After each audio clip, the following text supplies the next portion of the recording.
we are the team from Hong Kong Paul and Co. Foundation College. I'm Jason. I'm Marco. I'm Nicole. I'm Violet. Today, we are going to share with you what our government has done to conserving the marine ecology. But in view of various kinds of pollution, like the microplastics problem, we wonder how far can marine parks help save the ocean. So let's first see if Hong Kong has done enough to tackle marine pollution. While Hong Kong is renowned as a metropolis with a burgeoning social development, the general public has always left out the high ecological value of our surroundings, especially the ocean. At the same time, the worsening ocean pollution has drawn widespread discussion since the present policies imposed by the Hong Kong government are not strict enough to achieve a sustainable development. Here you can see the imbalance between development and conservation. It is necessary for us, being a responsible citizens, to rectify this problem as soon as possible. Now, let's see what marine parks are. Marine parks consist of an area of sea. They also comprise scenic coastal areas, seascapes, and important marine habitats. They serve the function of conserving a specific habitat and ensure the ecosystem is sustainable. Moreover, marine parks play an important role to educate the general public about the relationship between the general public and the deep blue. They are also an ideal place for scientific studies. There are currently 4 marine parks and 1 marine reserve in Hong Kong. They were all set up between 1996 to 2001. However, the current parks only cover less than 1% of the local marine areas. There are still destructive activities like unauthorized fishing, hunting, or trawling in the other 99% of the local marine areas. The Hong Kong government is planning to set up 3 more marine parks. But our study shows that marine parks are far being able to maintain the biodiversity of the ocean in Hong Kong. The key to obtain a balanced marine ecology lies on how we alter our daily lifestyles and consuming behaviors. Therefore, the objectives of our study is to raise the awareness of the present microplastics problem, to show you how common microplastics are in our daily lives. We have measured the amount of microplastics in some household products. Suggesting ways to help improve the microplastics problem is one of our core ideas as well. So one of the biggest pollution problems to the ocean is caused by people's increasing utilization of microplastics. There are millions of tons of microplastics entering the oceanic food chain, harming the ocean ecology. Microplastics refer to all plastic particles smaller than 5 millimeters and that do not break down naturally. They are advanced products that cannot be dissolved naturally in the soil with suitable weather conditions. Animals that accidentally consume microplastics may suffocate or suffer from digestive problems. Microplastics are omnipresent, for they can only be found in many daily use products such as toothpaste, shampoo, and also facial cleanser. This happened in Hong Kong on 23rd of July 2012 when the typhoon ravaged Hong Kong. 6 cargoes loaded with 168 tons of microplastics spilled into the sea from a cargo ship.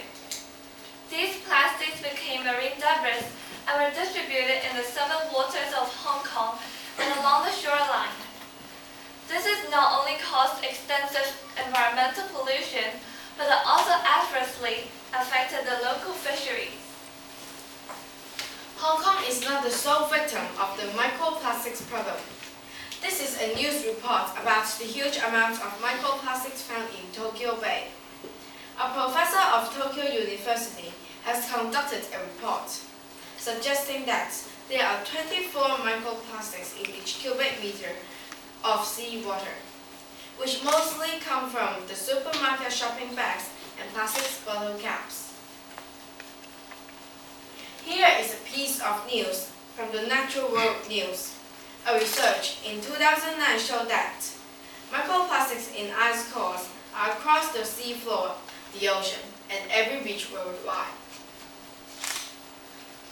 Moreover, it is also reported that microplastics will be eaten by corals, and this harms the growth of corals. We can clearly see that microplastics is a global issue. Scientists describe the phenomenon as plastic smog. It is as serious as air pollution. Officials in European countries started to ban microplastics used in detergents and cosmetics. We believe emission controls are only viable solution. To have a more in-depth understanding about the relationship between microplastics and our daily lives, we have conducted several experiments to test the amount of microplastics in some household products. We have used 3 facial cleansers, 2 body wash, and 1 cream cleansers as the samples.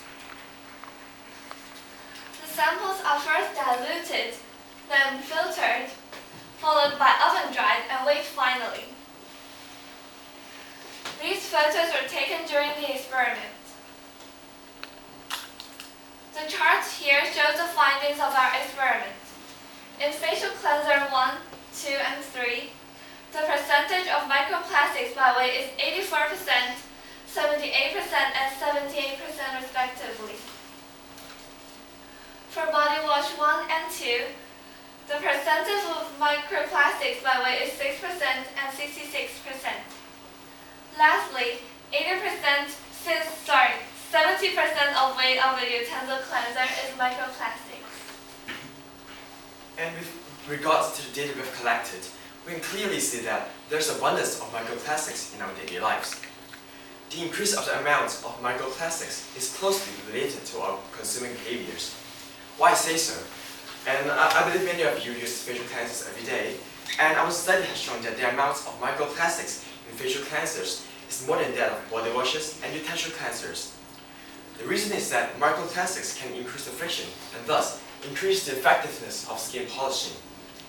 But generally speaking, almost all kinds of cleansers contain copious of microplastics. And the average percentage of microplastics by weight among the 6 samples is 63.7%. Surprising, right?